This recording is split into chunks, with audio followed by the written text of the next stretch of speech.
Life insurance policy جو کہ شوہر اور بیوی کرواتے ہیں، اپنے بچوں کی شادی یا پڑھائی کے لیے انشورنس پالیسی لی جاتی ہے، اس کے لیے مطلق رہنمائی فرمائیں۔ مثال کے طور پر 1 لاکھ جمع کروا کر 5 لاکھ مل جائیں گے پالیسی کی مدت ختم ہونے پر۔ انشورنس کی بہت سی قسمیں ہیں اور اس میں میرے لیے بڑا مشکل ہے کہ میں کوئی بات بتا سکوں۔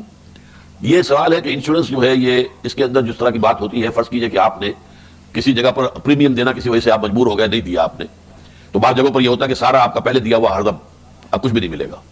یہ بڑی ظلم ہے، بڑی زیادتی ہے۔ اگر ایسا ہے تو کسی آدمی کی دی ہوئی رقم کو تو ختم نہیں ہو جانا چاہیے۔ اگر مجبوراً کسی وجہ سے وہ پریمیم نہیں دے پایا ہے تو ٹھیک ہے، کوئی جرمانہ اس پر لگ جائے، کچھ اور ہو جائے، لیکن یہ ختم ہو جائے۔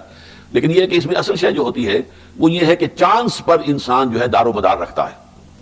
اس چانس پر دار و مدار رکھنے کے اندر جوئے کا ایلیمنٹ شامل ہو جاتا ہے۔